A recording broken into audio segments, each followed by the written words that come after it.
Assalomu alaykum, Sharq Turkistonlik aziz qarindoshlar. Dunyo Uyg'ur qurultayi to'r televiziyasining Adli xabar va muloyiza programmasiga xush keldinglar. Men Shekzod G'ayrat. Tuanda 2019 yili 22 fevraldan buyon dunyoda yuz bergan Uyg'urlarga munosabatlik ba'zi muhim uchurlarni sizlarga qisqacha xotirib o'tmoqchimiz. Xabardan keyin erkin obzorchi Parat Yo'rinqash apandimning bu haqdagi muloyizasini anglaysizlar.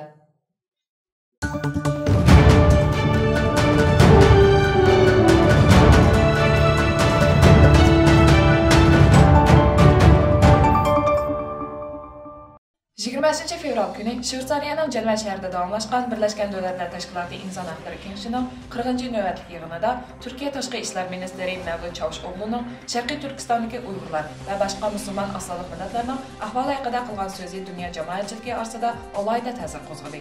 Turkiya hukumatining ko'rsatgan bu jasorati necha yillik sukutdan keyin qisqagina 2 hafta ichida ikkinchi qatim keng Uyg'ur jamoatchiligi va Uyg'ur inson huquqlari qo'g'uvchilarini xushal qildi. Bu haqda Erkin Osiyo radiosining ziyoratini qabul qilgan Dünya Uyg'ur qurultayining raisi Doğan Esa Efendi, Turkiya Tashqi ishlar ministri Mevlut Çavuşoğlu'ning bunday muhim bir yig'inda Uyg'urlarning qiyinchiligini o'tirib qo'yganligidan suyunganligini va Turkiyaning bundan keyin bu sohada texnik muhim xizmatlarni ustiga olganligiga bo'lgan ishonchini ta'kidlab, boshqa islom davlatlarining Turkiyaning yetakchiligida o'zlarining diniy va insoniy vazifalarini ado qilishni umid qilganligini aytdi.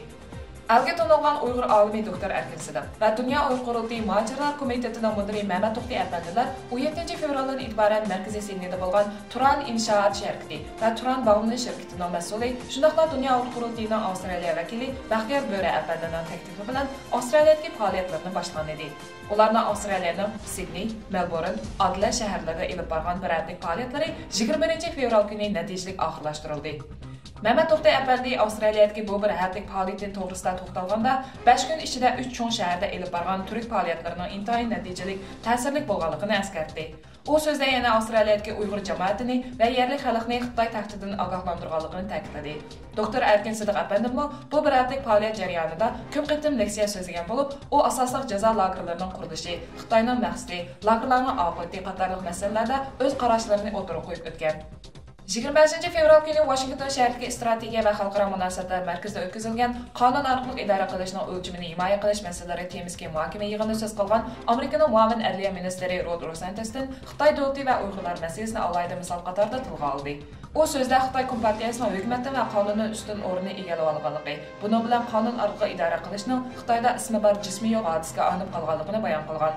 Rod Rosentes'ning bu haqdagi so'zlariga eng tipik misol qatorida Sharqiy Turkistondagi qonun organlarining Uyg'urlarni g'oyat zo'r sonda qamoqqa ilib hozir 1 milliondan ortiq Uyg'urlarning lagerlarga qamlab bo'lganligini, ularning lagerlarda o'zlarining milliy, diniy va madaniyat kimligini voz kechishga majbur bo'lganligini, qonun o'rinlarining diniy e'tiqodga chetishda har qanday faoliyatni asabiylik nomida bostirayotganligini, bu rayonda qonun orqali idora qilishning eng og'ir darajada oyoq osti bo'layotganligini bayon qilgan. Uyg'ur kishilik huquq siyosiy qonun loyihasi 2019 deb atalgan qonun loyihasi bu yil 17 yanvar kuni Amerika Kengash palatasining nufuzli a'zosi Marco Rubio va Avam palatasining a'zosi Christopher Simms qatorliq vakillar tomonidan bir vaqtda tanishtirilgan edi. Bundan boshqa yana Amerika Davlat Majlisining Demokratlar partiyasiga mansub Avam palata a'zosi Brad Sherman Uyg'ur qonuni deb nom berilgan yana bir qonun loyihasini majlisga sungan. Navbatda Dunyo Uyg'ur qurultayi Amerika Uyg'ur kishilik huquq qurilishi qatorliq organlar hammasi bu ikki qonun loyihasini ma'qullashi uchun Amerika Davlat Majlisidagi harakatlarni kuchaytirgan. Mana bu xizmat ramasi bo'yicha Dunyo Uyg'ur qurultayi ijroiy komitetining raisi, Uyg'ur kishilik huquq qurilishining boshlig'i Umar Qanot va tashqi ishlarga mas'ul Luisa Grevi xonimlar 25 fevral kuni Amerika Avam palatasining raisi Nancy Pelosi xonimning ishxonasini ziyorat qilgan. Umar Qanot apandining bildirishicha, ular uchrashda bu qonunning ma'qullashining vaziyatning taqozosi ekanligini tushuntirgan. Nancy Pelosi xonim Uyg'ur kishilik huquq siyosati 2019 nomli qonun loyihasiga imzo qo'yuvchilarning biri. Umar Qanot apandi hozir Uyg'urlarga oid qonun loyihalarining har ikki partiyaning qo'llashga erishganligini eskartib, Uyg'urlarga oid qonunning amalga oshishiga bo'lgan umidini oshganligini bildirdi. Yaqinda xalqaro kechirim tashkilotining Amerika sho'basi o'zining 2 milliondan oshiq a'zosi va qo'llag'uvchilarini harakatga keltirish orqali Uyg'urlarga munosabatli ikki qonun loyihasini ma'qullashi uchun harakatda o'tilganligini jakarlagan.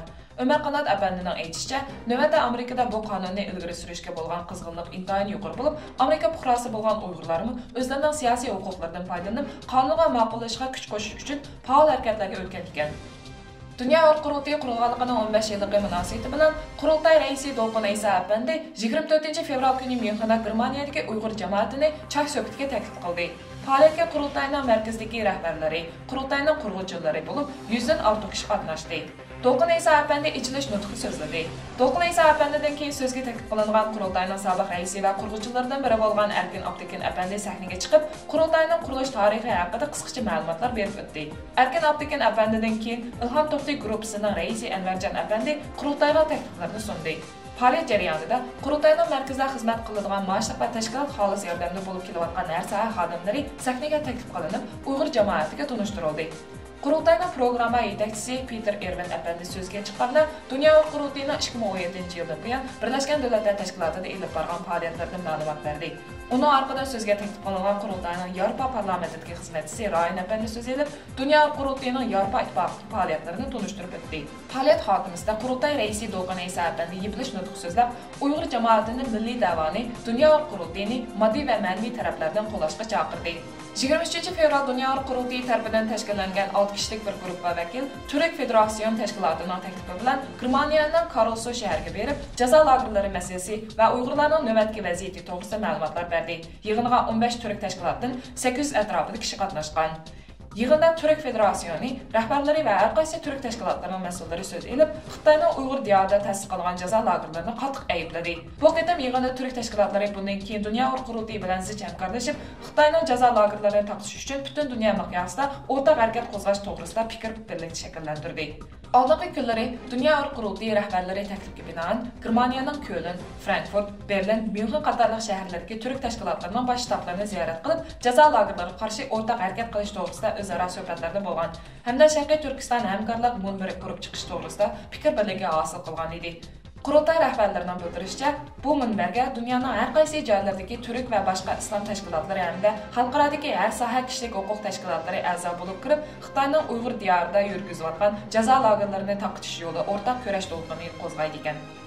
Sharqiy Turkistonda Uyg'ur tilidagi ma'riflar butunlay amaldan qoldirilib, Uyg'urlar Xitoycha ma'rif tarbiyasi ilishgan majbur qilayotgan bugungi kunda Turkiyaning Istanbul shahrida Uyg'ur milliy ma'rifi, xristianlar va hal qilish yo'llari temasida yig'in o'tkazildi. Yig'inda Uyg'ur ona tili komiteti qurildi.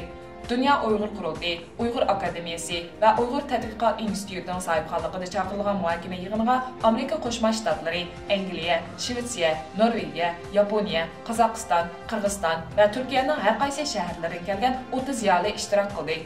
23 va 24 fevral kunlari Istanbul Golden mehmonxonasida chaqirilgan muhokama yig'inida Uyg'ur milliy ma'rifi duchor bo'layotgan xristianlar va hal qilish yo'llari, chet eldagi Uyg'ur ma'rifi duch kelayotgan xristianlar va hal qilish yo'llari, Uyg'ur ma'rifi duchor bo'layotgan xristianlar va hal qilish yo'llari qatorliq temalarda atrofli muzokara olib berildi. Mutaxassislarning muzokarasi natijasida Uyg'ur tilini qo'llab qilish uchun Uyg'ur ona tili komiteti qurildi. Komitetning mudirligiga Izmirdagi Aga universitetining o'quvchisi professor Olimjon Inoyat apandi saylandi. Uyg'ur akademiyasi raisi Olimjon Inoyat apandi yig'inda mazkur komitetning bundan keyin ona tilini qo'llab qilish jihatda muhim xizmatlarni qilganligini, darslik kitoblarni tuzganligini, Uyg'ur ziyolilarining bu xizmatni qo'llashini talab qilganligini o'tirib qo'ydi. Dunyodagi 150 dan ortiq har soha tashkilotlarining hamkorligi bilan chaqirilib kelayotgan Xalqaro o'lim jazosiga qarshi turish qurultayining 7-navbatdagi 26 fevral kuni Belgiya poytaxti Bryusseldagi Yevropa parlamenti o'tkazilishga boshladi. Bu qurultayga Yevropa ittifoqining muhim arboblari qatnashgan. Xalqaro o'lim jazosiga qarshi turish qurultayi bo'lsa, Xitoyga o'xshash diktator davlatlarning o'lim jazosini bekor qilishga, bo'lib siyosiy sababdan tutqunlarga o'lim jazosi berishni amaldan qoldirishga qistashni asosiy maqsad qilgan bo'lib, Dunyo Uyg'ur qurultayi rahbarlari bu qurultayda Uyg'urlar masalasi, bo'lib jazo lagerlari masalasini o'tirib ko'tarib chiqib, Uyg'ur ziyolilarining o'limga mahkum qilinish hodislarini o'tirib qo'ygan. Bu orqali Uyg'ur diyori vaziyatini xalqaro keng to'ntib, Xitoyga bo'lgan besimni kuchaytirishga tirishib kelmoqda. Bu qitimqi yig'inda jazo lagerlari masalasi va jazo lagerlari ijro qilayotgan o'lim jazosiga oid faktlar yig'in ahlining kuchli diqqatini tortgan. Yig'inda Muhammad Solih Damollam, Abdulhamid Damollam qatorliq jazo lagerlari hayotidan ayrilgan Uyg'urlar masalalari tilga ilingan hamda Xitoyning Uyg'urlarni oshkora va yoshirin o'ldirish qilmishlari, ichki Xitoy o'lkalariga yo'lga g'oyib qilish jinoyatlari fosh qilingan. 23 fevral shanba kuni Markaziy Istanbulga joylashgan Sharqiy Turkiston tashkilotlar birligining uyushtirishi bilan Istanbulning Bayazit maydonida cho'ng ko'lamli namoyish va muxbirlarga bayonot e'lon qilish faoliyati olib berildi. Er ayol Uyg'ur, turklardan tarkib topgan necha ming kishilik namoyishchilar qo'llarida oq yulduzli ko'k bayroq va turk bayroqlarini ko'targan holda Bayazit jamoasi oldidagi cho'ng maydonga jam bo'ldi. Namoyishchilar qo'llarida yana Xitoyning jazo lagerlarida qamalgan urug' tuqqanlarning rasmlarini tushirilgan viviska va taxtalarni ko'targan bo'lib, ba'zi namoyishchilar "Menmi Uyg'ur, menmi Sharqiy Turkistonlik" degan degan xatlar yozilgan taxtlarni ko'targan bo'lsa, yana ba'zi namoyishchilarning qo'llaridagi rasm ostiga "Akam qayerda, dadam qayerda, ayolim qayerda" deganday xatlar yozilgan. Namoyishchilar asosida Xitoyning jazo lagerlariga ota-onalari, aka-inlari va hada singillari qatorliq butkul urug' tuqqanlarni surishta qilib savol qo'ygan. Namoyish jarayonida Sharqiy Turkiston Tashkilotlar birligining raisi va Sharqiy Turkiston Ma'rif jamiyatining raisi Hidoyatullo O'g'uzxon, Dunyo Urug' qurultiyining muavin raisi Dr. Erkin Akram, sobiq Turkiya parlament a'zosi professor Jalol Erbay, Xalqaro Turkistonliklar hamkorlik jamiyatining raisi Burg'on Kavunji, Uyg'ur siyosiy faoliyatchilaridan Said Tumturi qatorliq kishilar so'z qilib, Xitoyning Uyg'urlar ustidan yurgizayotgan ta'qiqlash siyosatini tanqid qildi va Xitoyning zulmni to'xtatishga chaqiriq qildi.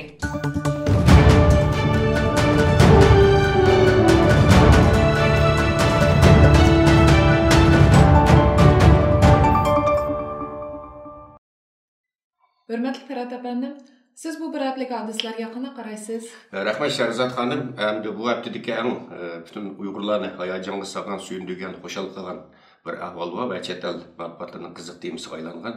Ya'ni 2-25 kuni Jenevada boshlangan Birlashgan Davlatlar Tashkiloti kishilik huquq oliy kengashining yig'inida yig'inning tunji kuni Turkiya tashqi ishlar ministri Mevlut Çavuşoğlu'nunki bu yerda Uygurlar masalasini o'tirib qo'yganligi ve cezalardır meselesi de Xitayni ayıplaganligi.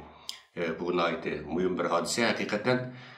Çünkü Türkiye Tashqi ishlar Ministrligininki Birleşken Devletler Teşkilatı yig'inida bevosita bu meseleni o'tirib qo'yishi albatta boshqa islom ellerigimi bevosita ta'sir ko'rsatdi. Masalan, Mevlut Çavuşoğlu'nun so'zdan keyin Angliya Tashqi ishlar Ministrligimi Mevlut Çavuşoğlu'nun so'zini quvvatlab bu yerda so'z qilgan. Bu nayeti mühim. Bilirsiniz mesela bu yıl 2. ayın 9. günü Türkiye Tashqi ishlar Ministrligi'ne ait qattiq bayanat e'lon qilib Xitoyni qattiq ayblagan jazo lagerlari masalasi va jazo lagerlarini darhol taqashni talab qilgan. Uningdan keyin bu navbat iqtidorda turayotgan Adolat va Taraqqiyot partiyasining muavin raisi va so'zchisi Umarchilik efendimmi yanılmış jazo lagerlari masalasida Xitoyni ayblab qattiq so'z qilgan ve bu da mı bu 25 fevral Mevlut Çavuşoğlu Birleşken Devletler Teşkilatı yig'inida bu meseleni o'tirib qo'ygan ekan. Uning ulapla yana o'xshashlar navbatda hokimiyat peshida turayotgan Adolat va Taraqqiyot partiyasining muavin raisi Umarchilik efendim yana Mevlut Çavuşoğlu'nun so'zini quvvatlab Xitoyni ayblab qattiq so'z qildi ve 2. ayning 27 kuni Xitoy Tashqi ishlar Ministrligi maxsus bu haqda bayonot e'lon qilib, Turkiya hukumati bizga qarshi surkayotdi deb, bu Turkiya hukumatining ayblashlarini butunlay bu yerda rad qildi va xabarlar qarag'an vaqtida Urumchida oldimizga bir kun burun maxsus ko'plagan davlatninki vakillarini chaqirib bu yerda Uyg'urlar masalasi haqida bir ilmiy muhokama yig'ini o'tkazibdi. Xitoy hukumati o'zini oqlash uchun hamda shuni bu yerda eng muhim hodisaninki bu yerda Turkiya ninki Uyg'urlar masalasiga tutgan bu pozitsiyasidagi bu o'zgarish nihoyatda muhim bir hodisa deb qarayman buni va albatta bu bütün muaciratda yashayotgan xalqimizni alohida suyundiradigan, xo'shal qiladigan bir hodisa. Rahmat sizga Ferhat efendim. Hürmetli televizor ko'ruvchilar, shundan bilan bu qitimli xabar va mulohaza programmamiz mushu yerda oxirlashdi. Kelar qitimli programmamizda ko'rishaylik. Xayr xo'sh.